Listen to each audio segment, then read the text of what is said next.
Welcome back, everyone. This is the Plantonics UK Open, and I'm Madals.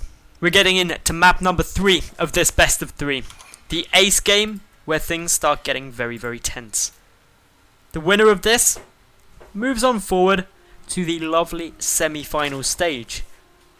The loser of this map, unfortunately, drops out the entire tournament. So spawning in the bottom right hand position as the red Zerg player, he represents FM Esports. Losing map number 1, winning map number 2, it's Deranging. And his opponent up in the top left of Daedalus Point, the yellow Terran, it's Nox.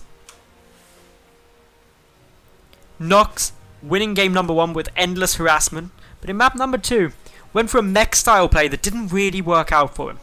Going to be interested to see if he switches that back. Again, going for that Rax first. Are we going to see the gas following on quickly? Looks like yes, we are. So a very similar build order to what we saw in both of the previous games. Deranging should go hatch first. I'll be very interested to see what he does after that. Whether he continues on with the spawning pool immediately after, or whether he gets the gas instead. The reason we may see the gas is because it's a very wide open natural base, which means that defending against Hellion and Reaper pressure can be challenging, and getting speed down sooner may be advantageous. And indeed, that's what we're getting now from Deranging, going for that gas before the pool. That's allowing him to get speed out sooner, which should help him defend against that harassment style play. It's still not going to be easy though. There's a lot of cliff area, there's a lot of space for Hellions to come through. And critically, it's incredibly hard for a Zerg player to go for the double evolution chamber and 3 queen wall off on this map. Specifically because even with 4 queens, the 3rd queen that completes the wall off will be at the natural base and would have to be pulled a long way. You've got to get creep spread over there. There's a lot of obstacles into making it possible to do that. Nox at the moment though, queuing up his second Reaper, preparing for this further pressure. Should be expanding after this if he continues on with the same style play that we saw in map number 1 and 2. Then it's just his decision on whether he gets the Cloak Banshee out again, or if he goes for the Blue Flame Hellion play, or perhaps another option that we haven't seen from him yet. The Reaper now coming through, speed already started up now for Deranging. The Reaper pretty much uselessly chipping away at this hatchery, not really doing much damage. Reapers back of course in Wings of Liberty, had explosive charges that were very effective against buildings, but they got knocked out at the start of Heart of the Swarm. A 3rd Reaper is on the way, so this is a return to the playstyle of map number 1, Polar Knight, from Nox, which is very effective, of course winning him the game. Also got Lings to sing around here on the ramp, waiting to engage. Don't want to try and fight before speed is done. And that's because you can be pretty confident that this hatch will not fall to Reapers. Unfortunately, the Lings now revealing themselves. The Queen is out. This adds added damage through. The Reapers shouldn't have any problems getting away, just chipping through nicely. The 3rd Reaper coming to join with them. Natural base, about 2/3 done. And we're getting ready for the Hellion switch now out of Nox.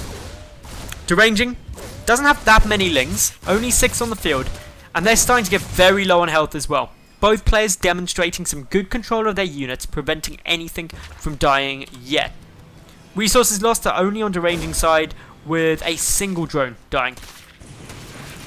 The Reaper's backing out now. Great Overlord placement as well by Deranging overall. He's keeping full vision on all of the cliff area, to be aware of when and if those Reapers try and make their way into that natural base. We are getting a full return to the build order from map number 1 by Nox here, as he adds in the Starport and the Tech Lab. Going to be going for Banshees. Whether or not we see Cloak or not is something that we'll have to keep an eye out for. Deranging may opt just to get Spore Callers immediately, recognising that the 3rd Reaper is a bit more unusual compared to a normal Terran build, and may suspect that the Banshee could be following on. Cloak is going to be researched. The natural base relatively vulnerable for Nox. The 3 Reapers and 2 Hellions are there though, so should, with their good mobility, be able to force back the Lings. And Deranging pulling back, not risking any further aggression or loss of Lings. In now come a decent number of Hellions. The Reaper's getting a great amount of damage down actually. And all those Lings have now been cleared out. Spore Crawlers coming down. So Deranging has identified with this Overlord that Banshee are on their way and that they will have Cloak because the Tech Lab researching something. Spine Crawler, not actually at the front, that's a Spore Crawler coming down the front. The third hatch has been identified. The Spine a little bit further back in the natural base. Still a decent number of Lings on the field. 3 Queens coming forward of the 4 in total. But with a lot of Hellions and off creep, these Queens could be in problems. The Hellions getting a decent amount of damage down. The Reapers though not tanking up that damage from the Queens, and as such a single Hellion has fallen. Banshee now on its way across, an SCV also coming, probably to repair up these Hellions just to make sure they stay nice and safe. A second SCV also coming across. Cancel Force on that third, and with the Banshee coming through, these Queens are certainly going to be in a very tough spot. They're going to try and work away at it, but there's no Spore for detection. Cloak was cancelled, so that's not an option. Down go the remaining Zerglings. 2 Queens remain, one of which only on 6 HP though, so this is not a very strong defensive force at the moment from Deranging, who's being forced to make 12 more Lings. But he's also able to sneak through some more drones, 6 now in production. But his third base being blocked heavily now, as a supply depot even being placed there, just to prevent the hatch getting restarted. Third CC already done for Nox now. Adding in the double engineering bay, just as we saw in the first game. And while in the first game they didn't become critical, this double upgrade play can be exceptionally strong, especially when Deranging, for the moment, is only on the single evolution chamber. Ling's now wrapping around this supply depot, gonna take it down. Don't want to have to contend with that delay any longer than necessary. Scan from Nox sees the lair timing, sees the macro hatchery coming through, and so reveals a lot about what Deranging is planning going into this mid-game, as we've just gone past the 10-minute mark.